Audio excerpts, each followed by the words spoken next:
Señores, en la parte final del programa vamos a conversar de algo que a usted y a mí nos interesa.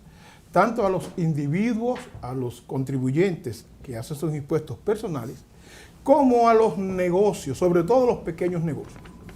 Una costumbre que hemos tocado en este programa reiteradas veces, una mala costumbre, es que nos llegan las cartas del IRS o del estado donde vivimos y por temor a la noticia que puede haber ahí dentro no la tocamos. Y cuando nos reiteran las cartas una y otra vez y nos mandan una carta certificada de que hay que ir al correo a buscarla para asegurar el IRS que personalmente la recogimos, entonces la abrimos muerto de miedo, ir corriendo donde el contador con un problema que pudo tener una solución distinta si se hubiese respondido a tiempo. Para hablar de estas cartas, la famosa CP2000, por ejemplo, y de otras, tenemos al contador y enrollment agent Luis Parra, que nos va a conversar el tema. Luis.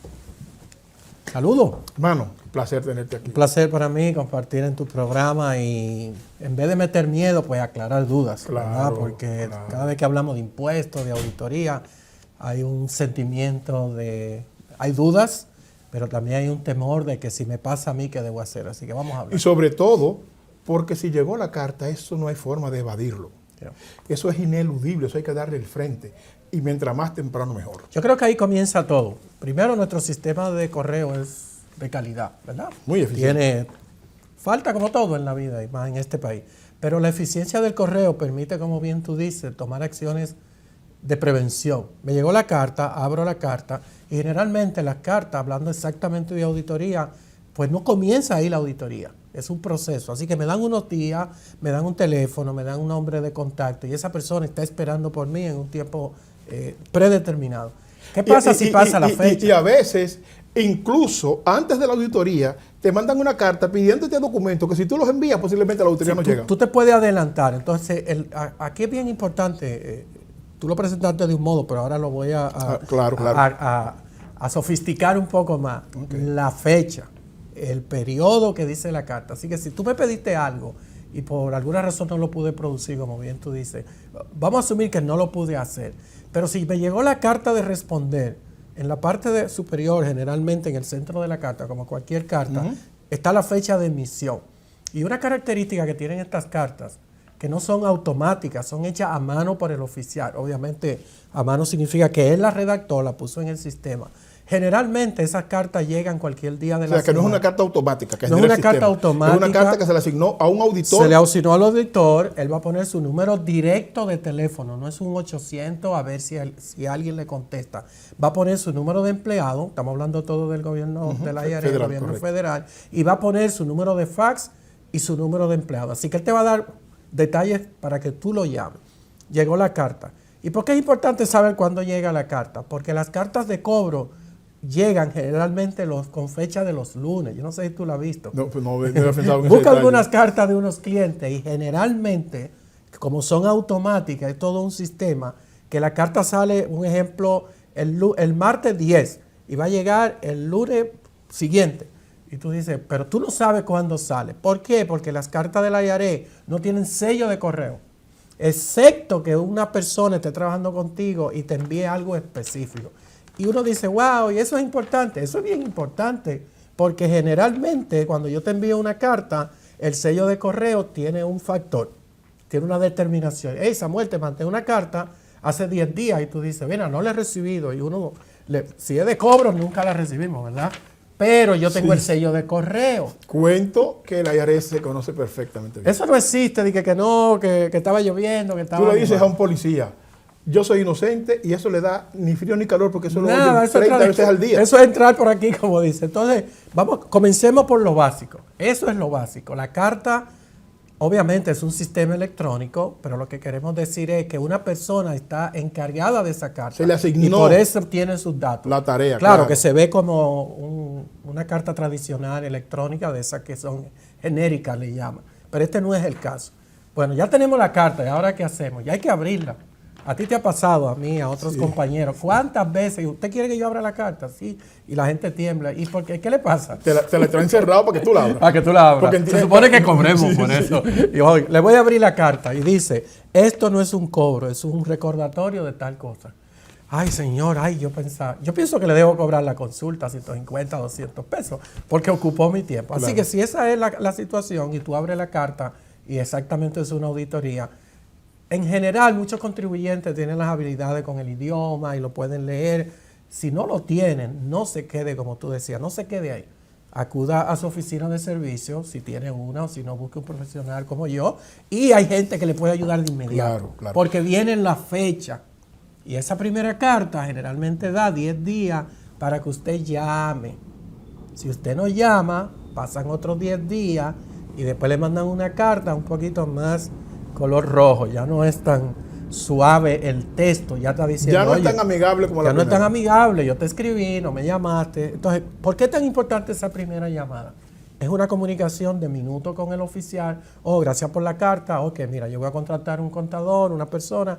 Y ahora él te da una fecha rápida. Y ok, te voy a dar 20 días, 30, lo que tú necesites.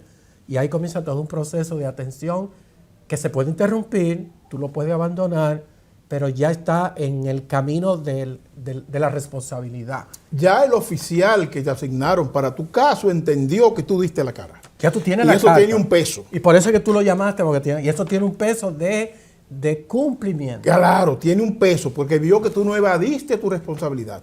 ¿Qué impresión da una persona que no responde una carta de este tipo? Que es culpable. Ya, porque yo no respondo. Y como tú decías, esa costumbre de excusas, enfermedades, aún con el COVID. Hice un viaje. Eso de los viajes, matar personas mayores, eso en el IRS no funciona. ¿Por qué? Porque eso implica otro tipo de evidencia, que eso no es el sistema. Así que una vez ya estoy... Ni te va a asumir la responsabilidad de lo que te enviaron. No, y la carta sigue corriendo porque dice la regla. Entonces ya con el oficial, por ejemplo, nosotros en nuestra labor como en Roregen, establecemos ya un plan de trabajo. Mira, él me acaba de contratar, cuando soy yo, si no es mi cliente, dame. Generalmente, este es un número que se usa en el IRS de ambas vías, 30 días. Y tú dices, bueno, en 5 yo lo puedo resolver. Pero, como tú dijiste, el contestarle al oficial crea ese ambiente de confianza, de atención, más que de cumplimiento. Todavía no. Y yo en los 30 días... respeto. Y respeto, porque él te pidió que lo llamara. Entonces, en esos 30 días, puedes recopilar toda la información que dice la carta. No sé si tú recuerdas cuando en Dominicana decían, vamos para el consulado. ¿Y qué llevas ahí? Llevo otra carta por si acaso. No, aquí no funciona eso. Si le pidieron 6 documentos con sus nombres originales, produzca esos 6. No produzca un 7º, 8º, 9º, número 22, por si acaso. ¿Por qué? Porque el auditor no lo pidió.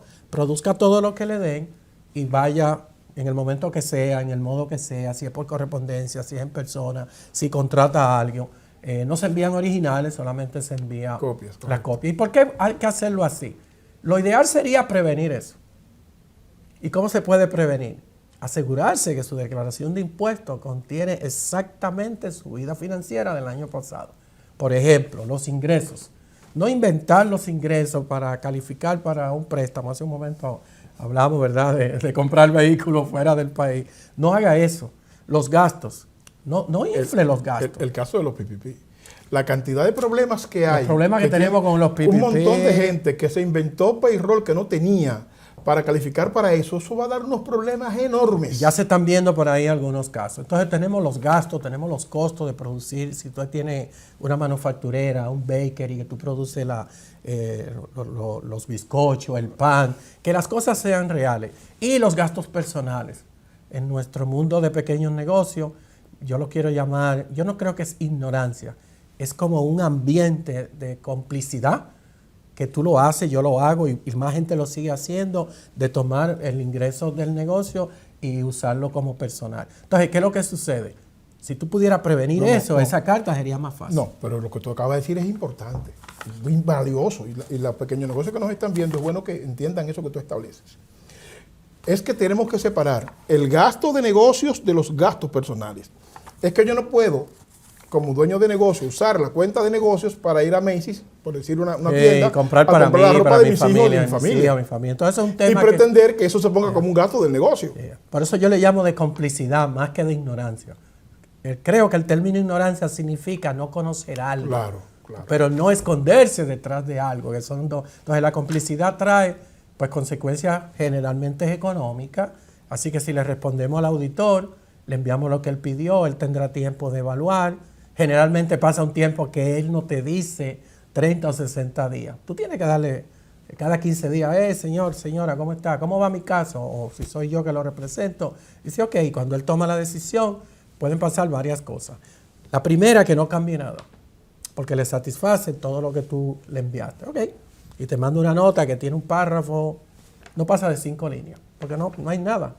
O él hace cambios muy sustanciales a tu declaración y genera un balance por pagar, genera penalidades sobre el balance por pagar y genera intereses sobre el balance por pagar. O el oficial puede, basado en las evidencias, ser parcial y tomar y dice, ¿sabes qué? Te acepto este gasto y este no. Ahora está en tus manos evaluar eso. Generalmente nuestros contribuyentes no tienen esas habilidades. Claro. Somos nosotros los profesionales de impuestos y entonces ya todo viene en proceso. No, pero además, por lo técnico que es el tema, lo correcto es estar en manos de un profesional. Tiene que estar en manos desde el inicio. Porque además también al auditor le da confianza saber que está hablando con un profesional, con el que puede hablar el mismo lenguaje. No hay duda, cuando el auditor está en ese ambiente, las cosas fluyen mejor. Obviamente, directamente con el contribuyente, siempre hay un espacio que el contribuyente no conoce. Reglas, tecnicismo, eso que estamos hablando de cosas, cualquiera dirá que están hablando de días. Es que ahí está la clave en esas fechas que vienen. Así que si usted estuviera en ese caso, si alguien ahora no está viendo y tiene una carta, porque nos llame a ti, a Claro mí, que sí, ¿verdad? claro que Mañana sí. que nos llame y no se quede esperando. Y si se le olvida, Samuel, y si él no viene, eso no existe en el gobierno federal. El gobierno federal se define como una academia, que todo, y tú lo sabes, tú y yo hemos estado expuestos a eso, todo es en agenda y en orden.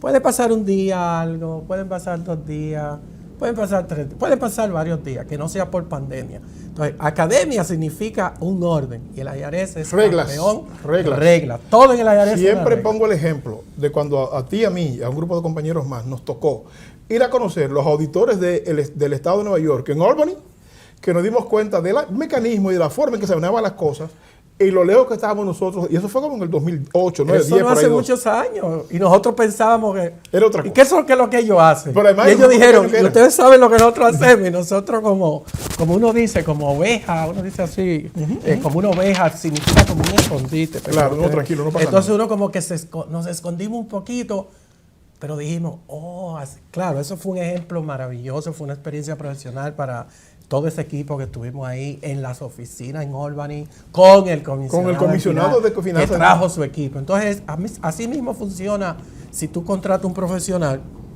que te le da la responsabilidad a él de representarte, pero siempre tú participas.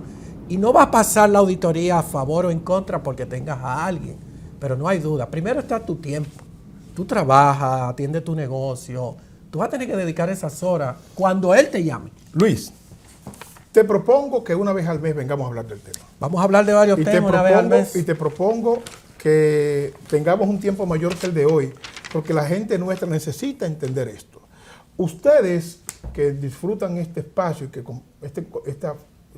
este momento de compartir con Luis, ahora están viendo la forma de localizar a este Enroll Agent, a este contador, a este compañero, la forma de localizarlo y llamarlo. Tiene una carta, no pierda tiempo. Llámense de inmediato a las oficinas que le podemos dar una respuesta. Luis, un placer tenerte aquí. Siempre para mí y mucha suerte a todos los otros compañeros.